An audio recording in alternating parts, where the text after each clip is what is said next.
चलिए आज हम शुरू करते हैं BSc second year minor physics का स्थिर चुंबकत्व का आज का हमारा टॉपिक है एम्पियर के परिपथ नियम के अनुप्रयोग। हालांकि अपन ने पिछले लेक्चर नंबर 4 में भी अनुप्रयोग किए थे जिसमें अपन ने अध्ययन किया था परिनालिका के बारे में, लेकिन अब जो इस वाले लेक्चर में अपन टोरॉइड के बारे में पढ़ेंगे। लेकिन ध्यान रखने वाली बात यह है कि जो परिनालिका वाला जो पिछला लेक्चर है, पिछला वीडियो है, जब तक वो आपको नहीं देखा होगा, वो आपने नहीं देखा होगा, ना नहीं समझा होगा, तब तक ये वाला लेक्चर समझ में नहीं आएगा, यानी टोरॉइड समझ में नहीं आएगा। तो जिसने ना देखा हो परिनालिका वाला पिछला लेक्चर तो वो देख के आए ताकि आपको अच्छे से समझ में आ जाए। क्लियर? तो जो परिनालिका होती है वो क्या होती है? मान लो ये तार है, इस तार को अपन ने जब स्प्रिंग बना दी तो ये क्या कहलाने लगी? परिनालिका। और जब इसी स्प्रिंग को अपन ने राउंड शेप दे दिया तो क्या कहलाने लगी? टोरॉइड। क्लियर हुआ?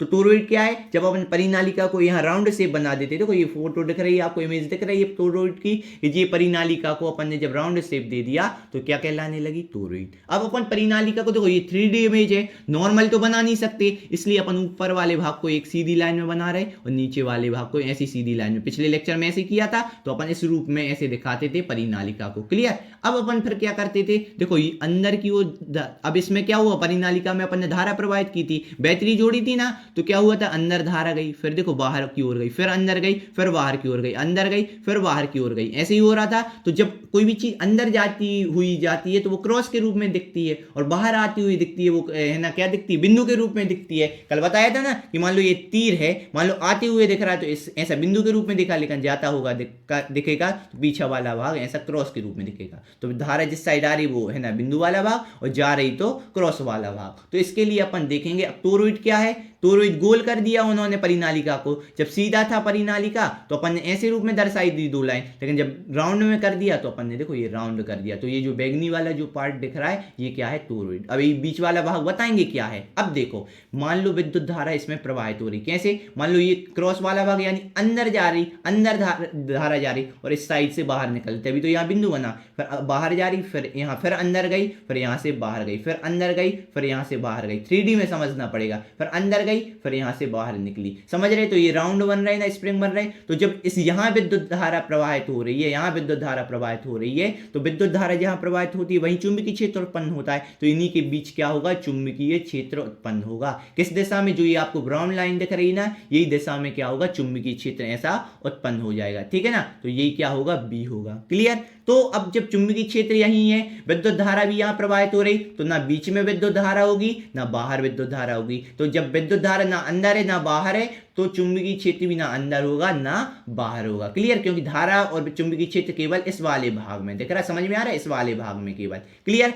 तो अब क्या करेंगे, मान लो एज्यूम करेंगे इस वाले भाग को। सबसे पहले अगर हम बात करें, जो ये वाला जो दिख रहा है ना, हमने कहा चुंबकीय क्षेत्र वाला भाग है, इसी को अगर हम बात करें एक परिपथ मान लें, एम्पियर का परिपथ मान लें, तो उसके लिए अपन नियम लगाएंगे एम्पियर के परिपथ का नियम। क्या था कि BDL माने रेखा समाकलन किसके बराबर होता है? म्यू नॉट सिग्मा आई के, यही होता है। तो अब देखो अगर बात करें तो BDL मतलब B और DL मतलब B क्या है? चुंबकीय क्षेत्र, ये वाला पोर्शन है, और विद्युत DL क्या है? ये जो अपन का परिपथ माना ना अपन ने एम्पियर का, इसका ये छोटा सा भाग क्या है? DL है। मान लो छोटा सा भाग क्या, मान लो छोटी सी अल्पांश कितना मान लेते? DL, तो ये DL है। तो इनके बीच में BDL मतलब B चुंबकीय क्षेत्र और DL के बीच में क्या है ना, कोण बन रहा है। तो मान लो ये B और यही चुंबकीय, देखो ये बी चुंबकीय क्षेत्र है, और मान लो यही छोटा सा भाग क्या है? यही छोटा सा भाग अल्पांश है। तो एक के ऊपर एक है, यानी जो कोस थीटा माने छोटे बीच में कोण जो बनेगा वो कितना बनेगा? 0। तो BDL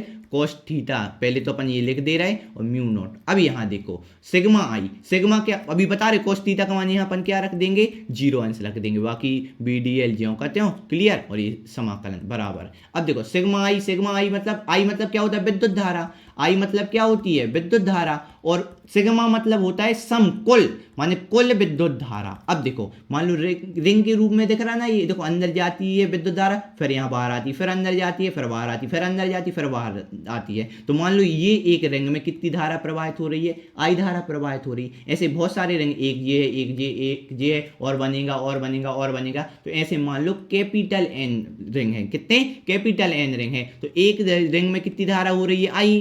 तो पूरे N रिंगों में कितनी होगी? IN। तो टोटल सिग्मा आई कितना होगा? IN। क्लियर हुआ? IN, ठीक है ना? एक मिनट, समझ में आ गया? ये इसमें साइड में यहाँ लिख सकते हैं कि चूंकि N क्या होगा? फेरों की संख्या, n क्या होगा, फेरों की संख्या, जो कैपिटल N होगा ना वो क्या होगा, फेरों की संख्या। ये साइड में लिख सकते हैं। अब देखो, अब ये क्या हुआ, BDL cos theta mu naught और ये IN as it is, clear. अब बात करेंगे BDL cos थीटा का मान कितना है, cos थीटा 0 है, कोण कितना बन रहा है, B और DL के बीच में। B क्या है, चुंबकीय क्षेत्र, हम बता चुके ना, ये चुंबकीय क्षेत्र है इसी दिशा में परिपथ में, और DL एक छोटा सा भाग है तो एक के ऊपर एक है, इसलिए cos थीटा 0 होगा, और cos 0 का मान कितना होता है 1, और 1 लिखा नहीं जाता, ठीक है ना, समझ में आया। तो cos 0 का मान कितना होता है, यहाँ लिख सकते हैं, चूंकि cos 0 का मान कितना होता है, बराबर 1, तो इसलिए cos 0 गायब हो गया, तो केवल क्या बचा यहाँ, BDL बचा, क्या बचा, केवल BDL बचा, क्लियर। अब ये B कांस्टेंट है, इसको बाहर निकालेंगे, यहाँ बचेगा केवल DL का समाकलन म्यू नॉट और I और कैपिटल N, क्लियर, समझ में आता जा रहा है मैं क्या कह रहा हूँ। इसके बाद बात कर रहे हैं अगर, तो ये छोटा सा जो अल्पांश है DL, ये छोटा सा भाग है, लेकिन अगर ये पूरा भाग कर, देखो DL का समाकलन, समाकलन मतलब छोटे छोटे पार्टों को जोड़ना,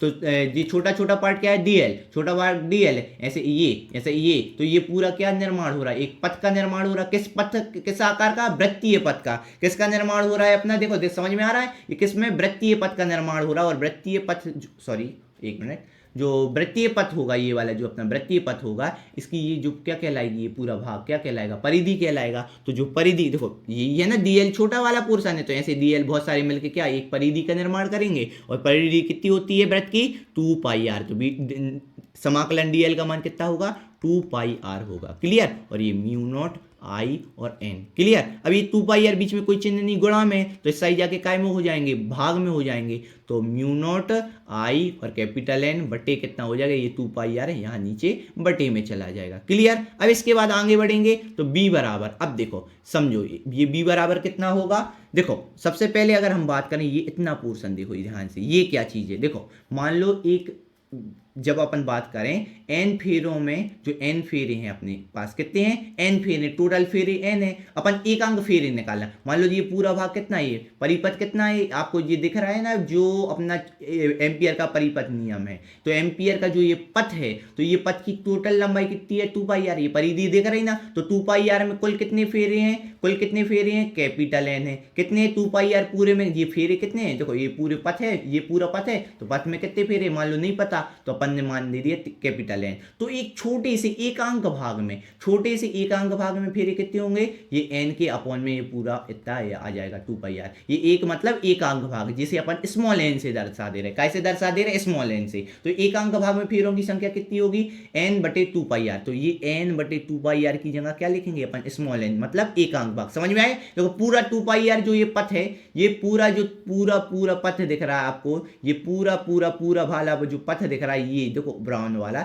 ये क्या है, वृत्त के रूप में 2πr, इसमें पूरी जितनी भी होंगी सभी रिंग होंगे, n रिंग होंगे, तो 2πr में जब n रिंग है तो छोटे से एकांक भाग यानी स्मॉल n में कितने रिंग होंगे, तो n अपॉन 2πr, तो n अपॉन 2πr की जगह स्मॉल n लिख देंगे, तो यहाँ क्या केवल बचा म्यू नॉट I और स्मॉल n, समझ रहे। तो ये निकल के जो आया चुंबकीय क्षेत्र किसके लिए, टोरॉइड के लिए। तो ये बात आपको ध्यान रखनी है, छोटी छोटी बातें हैं जिसको आपको समझना है, ध्यान रखना है। ये स्मॉल n क्या है, यहाँ पर साइड में लिख दे रहा है, स्मॉल n क्या होगा, स्मॉल n होगा एकांक भाग में फेरों की संख्या, एकांक भाग में फेरों की संख्या, ये बता दिया जी, मैं आपको ध्यान रहे कि क्या है, माने कैपिटल N और स्मॉल n में आपको डिफरेंस समझ में आए।